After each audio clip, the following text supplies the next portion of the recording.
जय श्री राधे, जय श्री कृष्णा। देखिए, हम लोग कितने बड़भागी हैं जो भगवान ने हमें मानव जन्म दिया। दुर्लभो मानुषो देहो देहिनाम क्षणभंगुर, बड़ा दुर्लभ है। गोस्वामी तुलसीदास बाबा भी लिखते हैं, बड़े भाग मानुष तन पावा। क्यों न इस जन्म को, इस जीवन को हम भगवान के चरणों में लगाएं। इसी के लिए सत्संग है। देखो, 84 लाख योनि के बाद कबहू की करी करुणा नर देही, देत ईस बिनु हेतु शनेही। श्री रामचरितमानस में गोस्वामी तुलसीदास जी महाराज ने बड़ा सुंदर लिखा है कि जो मानव का शरीर हमें मिलता है वो हमारे पुरुषार्थ से नहीं मिलता, वो हमारे कर्म से नहीं मिलता, वो हमारे प्रारब्ध से नहीं मिलता। तो किसी ने पूछा फिर कैसे मिलता है?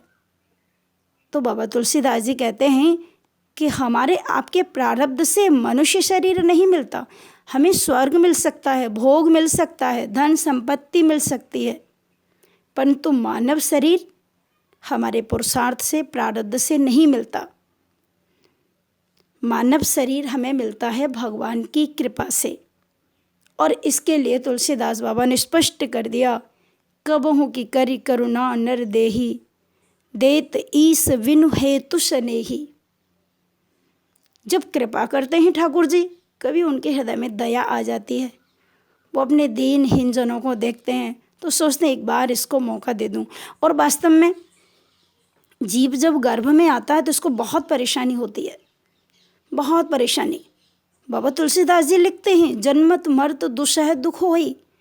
जब जन्म लेता है तो बहुत कष्ट होता है, और जब मरता है तब भी कष्ट होता है। और जितना जीवन जीना है उसमें तो दुनिया में रहने के बाद उसे कष्ट ही कष्ट का सामना करना पड़ता है, क्योंकि व्यक्ति के अंदर ये ज्ञान नहीं है। ध्यान देना, मनुष्य के अंदर 4 चीज़ें ऐसी हैं, यदि इन 4 वस्तुओं के साथ में एक वस्तु न हो तो ये 4 वस्तु उसका नाश कर सकती हैं। और वो 4 वस्तु क्या हैं? रूप, सुंदर रूप, युवावस्था, अच्छा पद और संपत्ति। किसी को सुंदर रूप दिया है ठाकुर जी ने तो वहाँ पर संभलने की ज़रूरत है। युवावस्था दी है, युवावस्था में बिगड़ने का चांस ज़्यादा होता है, सुधरने का बहुत कम होता है। इसलिए युवावस्था में भजन नहीं हो सकता। भजन बाल्यावस्था से यदि शुरू किया जाए। ध्यान देना, कुछ लोग कहते हैं कि हम बुढ़ापे में भजन कर लेंगे। कैसे करेंगे भजन बुढ़ापे में? वृद्धावस्था में सारी इंद्रियां शिथिल हो जाएंगी। कान काम करना छोड़ देंगे, आँख काम करना छोड़ देगी, हाथ पैर काम करना छोड़ देंगे। जगत गुरु शंकराचार्य जी महाराज कहते हैं, अंगम गलितम पलितम मुंडम, दशन विहीनम जातम तुंडम, वृद्धो याद गृहीत्वा दंडम, तदपि न मुंचति आशा पिंडम, यद्यपि लोके मरणम शरणम, तदपि न मुंचति पापाचरणम, भज गोविंदम भज गोविंदम, गोविंदम भज मूढ़ मते। शरीर तेरा काम नहीं करेगा, इंद्रियां शिथिल हो जाएंगी, फिर तू कैसे भजन करेगा? आँख देखना बंद कर देगी, कान सुनना बंद कर देंगे, हाथ पैर चलना बंद कर देंगे, फिर तू भजन कैसे करेगा? इसलिए बचपन से ही भजन की आदत डालनी चाहिए। पर ये मन बड़ा चंचल है। गीता में भगवान श्री कृष्ण कहते हैं, असंशयम महाबाहो मनोदुर्निग्रहम चलम, अभ्यासेन तो कौन्तेय वैराग्येण च गृह्यते। अर्जुन, ये मन बड़ा चंचल है, इसको सत्संग से ही बस में किया जा सकता है, वैराग्य के द्वारा या फिर अभ्यास के द्वारा।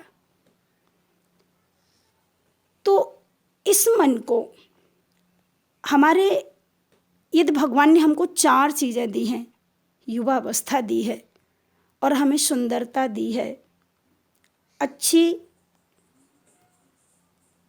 हमारे समाज में बहुत अच्छी प्रतिष्ठा है, हमें सुंदर पद दिया है और भगवान ने हमें संपत्ति भी दी है, तो उस समय इन 4 चीज़ों के साथ साथ हमें ज्ञान होना बहुत ज़रूरी है। नहीं तो ये 4 वस्तु ही हमको इतने गहरे गड्ढे में ले जा सकती हैं जहाँ हमारा जाने के बाद पतन हो सकता है और फिर वहाँ से कभी हमारा उद्धार नहीं हो सकता। इसलिए जीव को सावधान रहना चाहिए। हर समय हमें भगवान को चिंतन में रखते हुए, ईश्वर का स्मरण करते हुए, और जो भी ठाकुर जी ने दिया है सब भगवान के चरणों में लगा देना चाहिए। तो ये मन बड़ा चंचल है और भजन वृद्धावस्था में होगा नहीं। शरीर तो छूट जाएगा, आत्मा अविनाशी है, शरीर तो बचेगा नहीं, क्योंकि ये सौंदर्य, ये युवावस्था रहने वाली नहीं है। यदि हम चाहें ये शरीर हमारा रह नहीं सकता। अरे शरीर की छोड़ो, यदि मैं एक अपने रोंगटे को बोलूं कि रोंगटे तू सफ़ेद मत होना, पर वो मानता नहीं, समय पाकर वो भी सफ़ेद हो जाता है।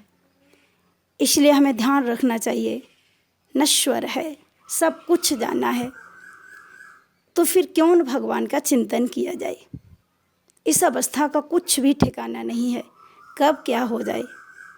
इसलिए इंद्रियाणि पराण्ड्याहुरिन्द्रियेभ्यः परम मनः मनसस्तु परा बुद्धर्यो बुद्धेः परतस्तुषः। हम रहें संसार में, परंतु मन को भगवान के चरणों में ही लगा के रखें।